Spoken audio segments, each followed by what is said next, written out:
সাৱধান, ২০২৬ চনৰ এই হোলী নিজৰ লগত গ্ৰহণৰ ছাঁ লৈ আহিছে আৰু এই গ্ৰহণ ভাৰততো স্পষ্টভাৱেই দেখা যাব। প্ৰিয় দৰ্শক, আজিৰ এই ভিডিঅ'টো অতি গুৰুত্বপূৰ্ণ কিয়নো ২০২৬ চন অৰ্থাৎ ৰঙৰ মহাপৰ্ব হোলীৰ দিনা এটা ঐতিহাসিক ঘটনাৰ সাক্ষী হ'বলৈ গৈ আছে। আপুনি ঠিকেই শুনিছে, এইবাৰ হোলীৰ ৰঙৰ সৈতে আকাশত এটা অদ্ভুত দৃশ্য দেখা যাব। হয়, মই কৈছোঁ হোলীৰ দিনা লগা চন্দ্ৰগ্ৰহণৰ বিষয়ে। আমাৰ হিন্দু ধৰ্মত হোলী, দিৱালী আৰু ৰক্ষা বন্ধনৰ দৰে উৎসৱসমূহ অতি পবিত্ৰ আৰু ধুমধামকৈ উদযাপন কৰা হয়। কিন্তু যেতিয়া এইবোৰ উৎসৱৰ ওপৰত গ্ৰহণৰ ছাঁ পৰে, তেতিয়া আনন্দৰ লগত মনত এটা ভয় আৰু শংকাও জন্ম লয়। ২০২৬ চনৰ হোলীত ঠিক তেনেই এটা বিশেষ সংযোগ গঠন হ'বলৈ গৈ আছে।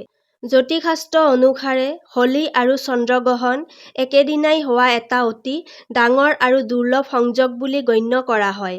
১৭ ফেব্ৰুৱাৰী ২০২৬ তাৰিখে আমি সকলোৱে সূৰ্যগ্ৰহণ দেখিছিলোঁ।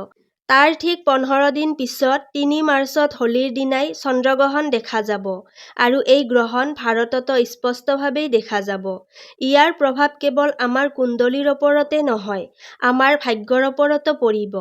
ইমানেই নহয়, আমাৰ পূজা-পাঠৰ সৈতে সমগ্ৰ বিশ্বৰ পৰিৱেশতো ইয়াৰ প্ৰভাৱ পৰিব পাৰে।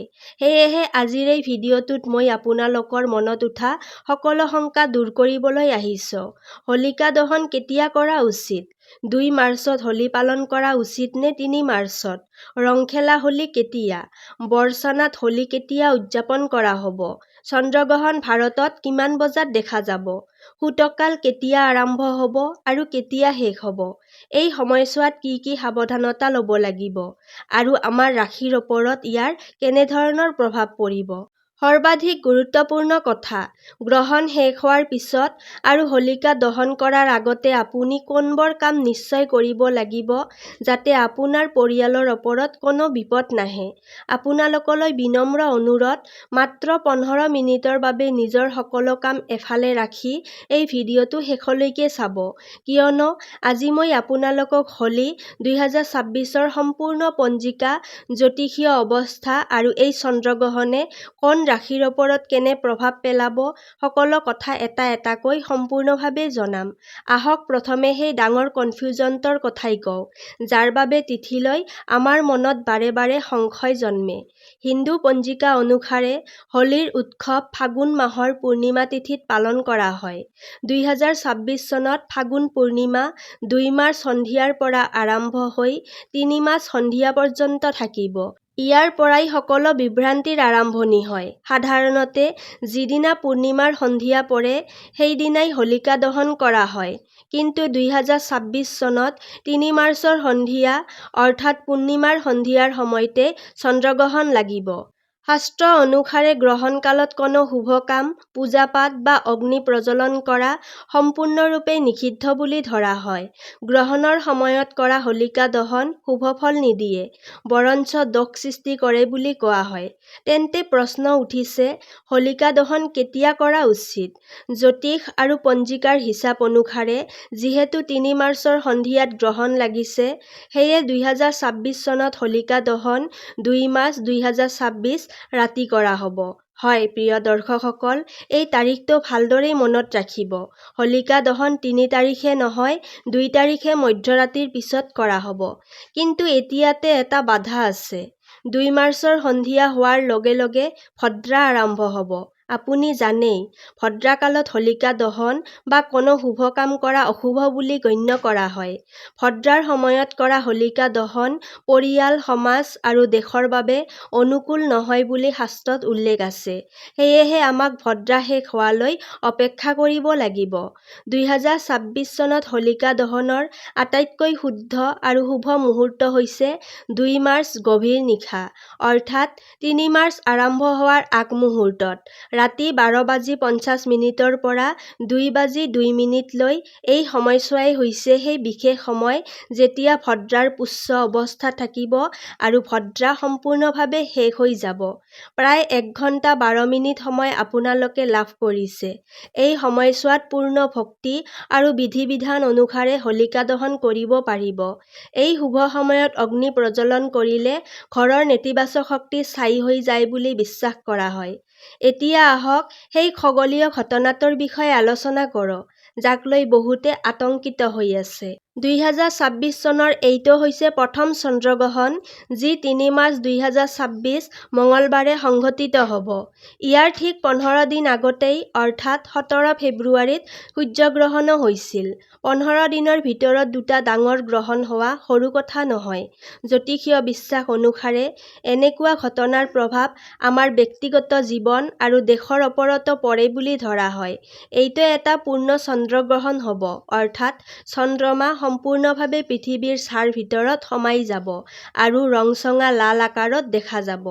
এতিয়া ডাঙৰ প্ৰশ্নটো হ'ল, এই গ্ৰহণ ভাৰতত দেখা যাবনে আৰু সময় কেতিয়া? হয়, এই গ্ৰহণ ভাৰতত স্পষ্টভাৱেই দেখা যাব। দেশৰ অধিকাংশ ঠাইৰ পৰা ইয়াক দেখাৰ সম্ভৱ হ'ব। কিন্তু এটা বিশেষ কথা আছে, এইটো হ'ব গ্ৰস্তদয় চন্দ্ৰগ্ৰহণ।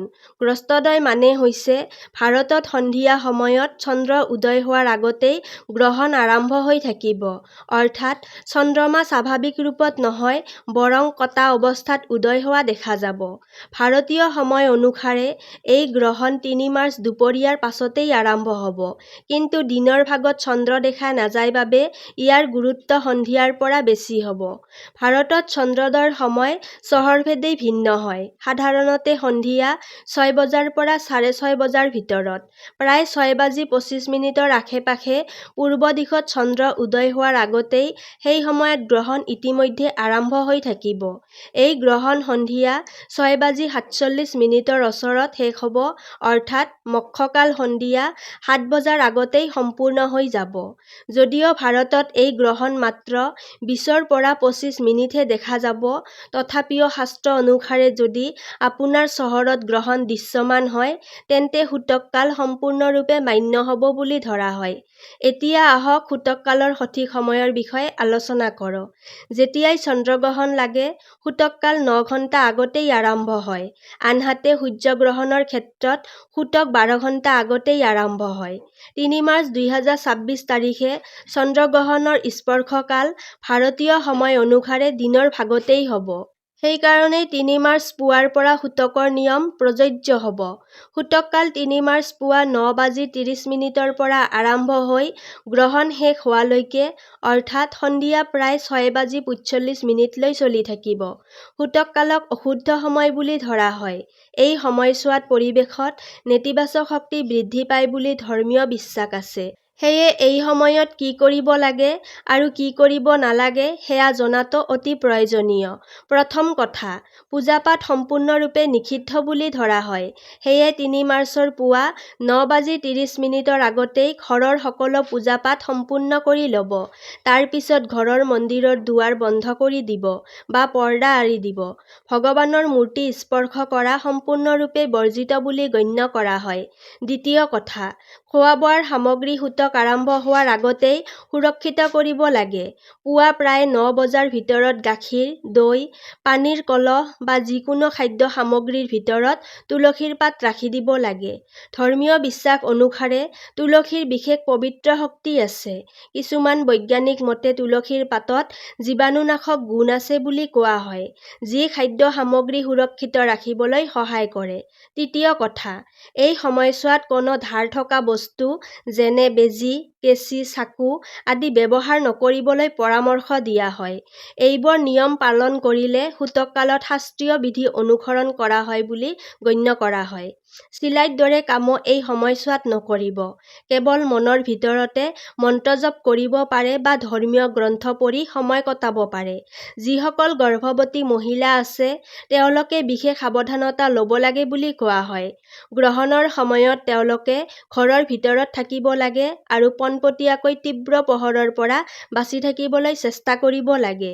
পৰিয়ালৰ সদস্যসকলেও এই সময়ত অযথা বাহিৰলৈ নুলিয়াবলৈ পৰামৰ্শ দিয়া হয়। এতিয়া আহক আটাইতকৈ গুৰুত্বপূৰ্ণ প্ৰশ্নটোলৈ। ৰংখেলাৰ হোলী কেতিয়া, অৰ্থাৎ ধুলণ্ডি কেতিয়া পালন কৰা হ'ব? সাধাৰণতে হোলিকা দহনৰ পিছদিনা পুৱাতেই ৰংখেলি হোলী উদযাপন কৰা হয়। এই হিচাপত যদি ২ মাৰ্চ ৰাতি হোলিকা দহন কৰা হয়, তেন্তে ৩ মাৰ্চ পুৱা ৰংখেলাৰ কথা। কিন্তু ইয়াতেই জ্যোতিষশাস্ত্ৰৰ মতামত আহি পৰে। ৩ মাৰ্চ পুৱাৰ পৰা সূতক আৰম্ভ হৈছে আৰু সন্ধিয়াত গ্ৰহণ আছে। জ্যোতিষ মতে গ্ৰহণৰ দিনা উৎসৱ পালন কৰা উচিত নহয়। এই দিনটো সংযম, তপ আৰু জপৰ বাবে বুলি গণ্য কৰা হয়। সেয়ে দেশৰ বহু পণ্ডিত আৰু কাশীৰ পঞ্জিকা অনুসাৰে ৰংখেলাৰ হোলী ৩ মাৰ্চ নহয়, বৰং ৪ মাৰ্চ ২০২৬ বুধবাৰে পালন কৰা হ'ব। ৪ মাৰ্চত গ্ৰহণৰ কোনো ছাঁ নাথাকিব। পূৰ্ণিমা তিথি শেষ হৈ চ'ত মাহৰ প্ৰতিপদা তিথি আৰম্ভ হ'ব, যাক হিন্দু নৱবৰ্ষৰ আৰম্ভণিৰ দৰে পবিত্ৰ আৰু নতুন সূচনা বুলি ধৰা হয়। পৰিৱেশো সম্পূৰ্ণৰূপে শুদ্ধ আৰু ইতিবাচক হৈ উঠিব বুলি বিশ্বাস কৰা হয়। সেয়ে ৪ মাৰ্চত আপুনি মন ভৰাই ৰং খেলক, গুলাল উৰুৱাওক আৰু হোলীৰ অনুষ্ঠান মৰম আৰু আনন্দেৰে উদযাপন কৰক। এই দিনটোত সম্পূৰ্ণ শুভযোগ গঠন হৈছে বুলি কোৱা হয়। এতিয়া আহক এই চন্দ্ৰগ্ৰহণ ভাৰতত ক'ত ক'ত দেখা যাব আৰু ইয়াৰ জ্যোতিষীয় প্ৰভাৱ কি থাকিব। এই চন্দ্ৰগ্ৰহণ মূলতঃ এছিয়া, অষ্ট্ৰেলিয়া, আমেৰিকা আৰু প্ৰশান্ত মহাসাগৰীয় অঞ্চলসমূহত দেখা যাব। ভাৰতৰ অধিকাংশ ঠাইৰ পৰা ইয়াক দৃশ্যমান হ'ব বুলি কোৱা হৈছে। জ্যোতিষ দৃষ্টিকোণৰ পৰা এই গ্ৰহণ সিংহ ৰাশিত আৰু পূৰ্বা ফাল্গুনী নক্ষত্ৰত লাগিছে বুলি মনা হৈছে। ইয়াৰ অৰ্থ, যিসকল লোকৰ ৰাশি সিংহ তেওঁলোকে এইদিনা অলপ বেছি সাৱধান হৈ থাকিব লাগে। মানসিক চাপ, অস্থিৰতা বা সৰু-সুৰা আঘাত হ'ব পাৰে বুলি বিশ্বাস কৰা হয়। সেয়ে অলপ সতৰ্ক আৰু সচেতন হৈ থাকিব। সিংহ ৰাশিৰ উপৰিও কুম্ভ আৰু বৃশ্চিক ৰাশিৰ লোকসকলেও সাৱধানতা অৱলম্বন কৰা উচিত বুলি কোৱা হয়। কিন্তু ভয় নকৰিব, উপায় অতি সহজ বুলি ধৰ্মীয় মত আছে। গ্ৰহণৰ সময়ত নিজৰ ইষ্টদেৱতাৰ নাম জপ কৰক। ওম নমঃ শিৱায়, মহামৃত্যুঞ্জয় মন্ত্ৰ বা ওম নমঃ ভগৱতে বাসুদেৱায় নমঃ এই মন্ত্ৰবোৰ জপ কৰিব পাৰে। মত অনুসাৰে গ্ৰহণ কালত কৰা মন্ত্ৰ জপ সাধাৰণ দিনতকৈ বহুগুণে বেছি ফলপ্ৰসূ হয় বুলি কোৱা হয়। সেয়ে ইয়াক বিপদ বুলি নহয়, সুযোগ বুলি গ্ৰহণ কৰি অধিক পুণ্য সঞ্চয় কৰাৰ দিন হিচাপে মানিব পাৰে। এতিয়া আটাইতকৈ গুৰুত্বপূৰ্ণ কথা, গ্ৰহণ শেষ হোৱাৰ পাছত কি কৰিব আৰু হোলিকা দহনৰ লগত জড়িত কি নিয়ম আছে। হোলিকা দহন আমি ইতিমধ্যে এদিন আগতেই সম্পন্ন কৰিছোঁ। কিন্তু গ্ৰহণ শেষ হোৱাৰ পিছত কিছুমান শুদ্ধিকৰণৰ নিয়ম পালন কৰিব লাগে। ৩ মাৰ্চ সন্ধিয়া ৬:৪৭ ওচৰত গ্ৰহণ শেষ হোৱাৰ লগে লগে প্ৰথমে স্নান কৰিব লাগে। ঘৰ গংগাজলেৰে শুদ্ধ কৰিব লাগে। নিমখ মিশ্ৰিত পানীৰে ঘৰ মুচিব লাগে। গা ধোৱা পানীত অলপ গংগাজল মিহলাব পাৰে। গ্ৰহণৰ সময়ত পিন্ধা কাপোৰ পুনৰ ব্যৱহাৰ নকৰি ভালদৰে ধুই শুকুৱাই ল'ব লাগে। ঘৰৰ মন্দিৰৰ পৰা মূল দুৱাৰলৈকে শুদ্ধিকৰণ কৰিব লাগে। ধৰ্মীয় বিশ্বাস অনুসাৰে গ্ৰহণৰ পিছত দান কৰাটো অতি শুভ বুলি গণ্য কৰা হয়। যিহেতু এইটো হোলীৰ সময়, আপুনি দুখীয়া লোকক, চাফাই কৰ্মী বা ব্ৰাহ্মণক সাধ্য অনুসাৰে দান কৰিব পাৰে।